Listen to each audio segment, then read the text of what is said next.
ఇతరులు మనకేదన్నా చేస్తే మనం బాధపడతాం అనుకోండి, అది ఇతరులకి చేయకుండా జీవించడమే ధర్మం.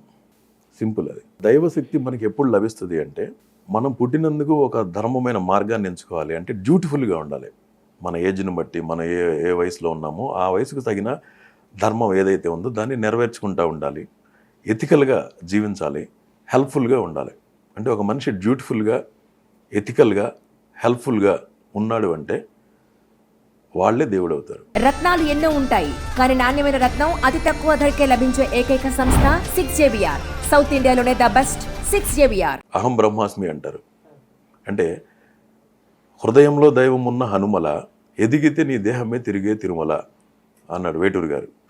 అంటే నీ దేహమే తిరిగే తిరుమల ఎప్పుడవుతుంది? ఎదిగితే. ఎదగటం అంటే వ్యక్తిత్వంలో ఎదిగితే, ధర్మాన్ని పాటిస్తే. ధర్మాన్నే పాటించాడు అనుకోండి, ఎథికల్గా జీవిస్తున్నాడు అనుకోండి, వాడే దేవుడు అవుతాడు. అందుకే అహం బ్రహ్మాస్మి అన్నారు. అహం బ్రహ్మాస్మి అనే స్థాయికి చేరాలి అంటే ఒకటే పద్ధతి, ధర్మబద్ధంగా జీవించడమే. ఎవరైనా మీకు వచ్చి డేట్ ఆఫ్ బర్త్ అది ఇచ్చి మా జాతకం కావాలన్నప్పుడు మీకు ఎంత టైం పడుతుందండి మీకు పూర్తి స్థాయిలో తెలుసుకుని వాళ్ళకి ఎక్స్ప్లెయిన్ చేయడానికి? అది డిపెండ్ ఆన్ స్పిరిట్ అండి. ఆ స్పిరిట్ ఆ టైంకి ఫస్ట్ ఆఫ్ ఆల్ ఆ మనిషి ఎదుటి వ్యక్తికి ఇతను ఇబ్బందుల్లో ఉన్నాడు, ఇతను ఏదో తెలుసుకోవాలనుకున్నాడు, ఒక క్లారిటీ కోరుకుంటున్నాడు. సో ఇతనికి నేను ఏం కరెక్ట్గా చెప్పగలుగుతాను, ఇతని సబ్జెక్ట్ ఏం చెప్తుంది అనేది, ఆ సబ్జెక్ట్లో ఏం చెప్తుందో నాకు తెలియదు. ఇప్పుడు ఏం చెప్తుందో నేను చూడాలి. అతని భవిష్యత్తు ఎలా ఉంది, పాస్ట్ ఏంటి, ఇది ఇతను ఇచ్చిన information, date of birth, time of birth కరెక్టేనా, అతని న్యూమరాలజీ ఏం చెప్తుంది, అతని పామిస్ట్రీలో ఈ పాయింట్లు కన్ఫర్మ్ చేస్తున్నాయా. పామిస్ట్రీ అనేది ఇంగ్లీష్ అనుకోండి, ఆస్ట్రాలజీ అనేది హిందీ. రెండు కరెక్ట్గా చదవటం వచ్చిన వాళ్ళకి రెండిట్లోనూ కథ ఒకటే ఉంటుంది. దాంట్లో ఒక రకంగా, దీంట్లో ఒక రకంగా ఉండదు. సో పామిస్ట్రీకి ఉన్న అడ్వాంటేజ్ అంటే ఇది ప్రత్యక్ష నిదర్శనం, ఎదురుగా ఉన్న నిదర్శనం. ఆస్ట్రాలజీ అనేది మీ టైమ్ ఆఫ్ బర్త్ నాకు ఇచ్చిన దాన్ని బట్టి దాంట్లో కొంత టైము డిఫరెన్స్ రావడానికి అవకాశం ఉంది. అది మీ పేరెంట్స్ మీకు చెప్పాలి, మీకు చెప్పిన టైం కరెక్ట్గా ఉండాలి, అక్కడ నోట్ చేసినప్పుడు అది కరెక్ట్గా ఉండాలి, వాళ్ళు చూసిన వాచ్ తప్పు ఉండుండొచ్చు.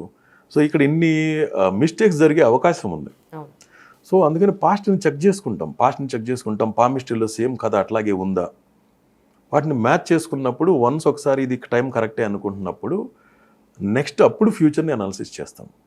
నెక్స్ట్ నడుస్తున్న దశలు ఏంటి, అంతర్దశలు ఏంటి, అవి జాతకంలో 12 గడుల్లో ఏ గడులకి అవి రెస్పాన్సిబుల్గా ఉన్నాయి, అవి ఏ సంఘటనని అతని జీవితంలో కలగజేస్తాయి, దాన్ని బట్టి జరగబోయే సంఘటన ఇలా ఉంటుంది, ఈ పీరియడ్ ఇలా ఉంటుంది, ఇలా జరుగుతుంది అని చెప్తాం. మీకు అభ్యంతరం అయితే మాట్లాడగనా? చెప్పండి. మీ జాతకం ఎప్పుడైనా మీరు చూసుకున్నారు? ఇప్పుడు ఎవరి జాతకమైనా ఆ హోరోస్కోప్ చదవటమే కదా, క్లియర్గా తెలుస్తుంది, నాకు ఒక ఐడియా ఉంటుంది. ఓకే.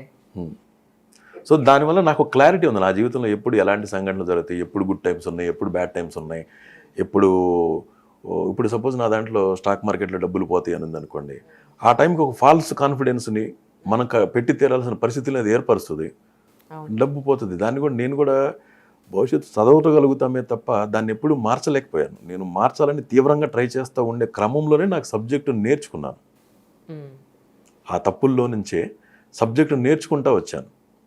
బట్ నాకు నా అనుభవంలో నాకు తెలిసింది ఏంటంటే, ఏది రాసుందో అదే జరుగుతుంది.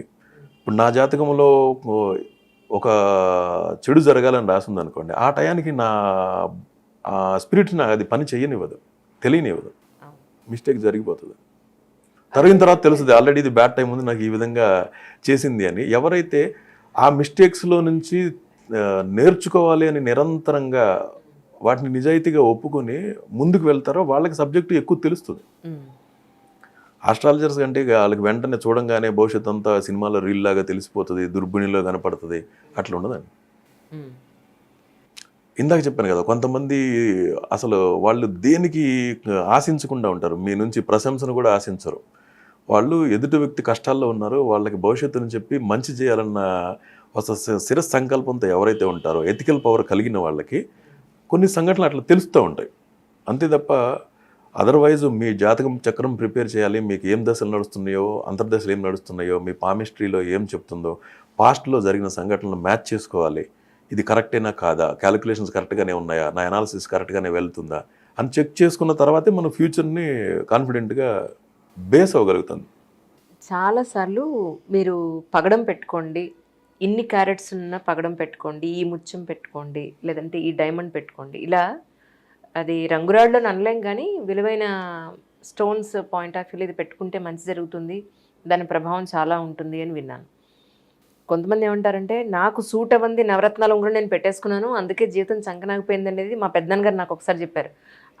కరెక్ట్ ప్లేస్లో వాడు సరిగా పెట్టలేదు, అందుకే బిజినెస్ అంతా అడుగు తినిపోయింది అని చెప్పాను. సో నిజంగా ఒక మనిషి జీవితాన్ని అంత ప్రభావితం చేస్తుందా సార్? అసలు స్టోన్స్ పనిచేయండి. ఫస్ట్ ఆఫ్ ఆల్ డెస్టినీ ఇప్పుడు ఆల్రెడీ ఏది రాసుందో, పలానా టైంకి ఇతను చనిపోతాడని రాసుంటే వీళ్ళు ఏ హోమాలు చేసినా ఏ యాగాలు చేసినా అక్కడే చనిపోతాడు. ఏది రాసుందో అదే జరుగుతుంది. దాన్ని ముందుకి జరపలేం, వెనక్కి నెట్టలేం. డెస్టినీని మార్చలేం. ఫస్ట్ ఆఫ్ ఆల్ ఇందాక చెప్పాను, అది డెస్టినీ అనేది బార్గెనింగ్ కాదు. ఇప్పుడు జ్యోతిశాస్త్రంలో ఎక్కడైనా పలానా గ్రహాలు ఇక్కడ ఉంటే ఇలా జరుగుతుంది అనే సబ్జెక్ట్ అంతా చెప్పారే కానీ పలానా గ్రహాలు ఇలా ఉంటే ఇలా రాసుంటే ఈ పూజ చేయండి, ఈ హోమం చేయండి, ఏ సబ్జెక్టులోనూ రాయలేదు. ఇవన్నీ మధ్యలో ఇది ప్రాక్టీస్ చేసేవాళ్ళు ఎదుటి వాళ్ళు డిమోరలైజ్ అవ్వకుండా, డిప్రెస్ అవ్వకుండా ఉండటం కోసం సజెస్ట్ చేయడం మొదలుపెట్టి దాన్ని ఒక వృత్తి చేసి పారేశారు.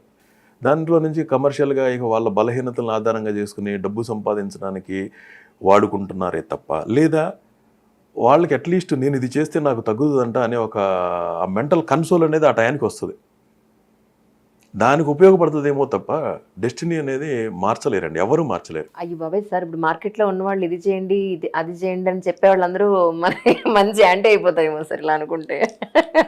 నా నమ్మకం అది.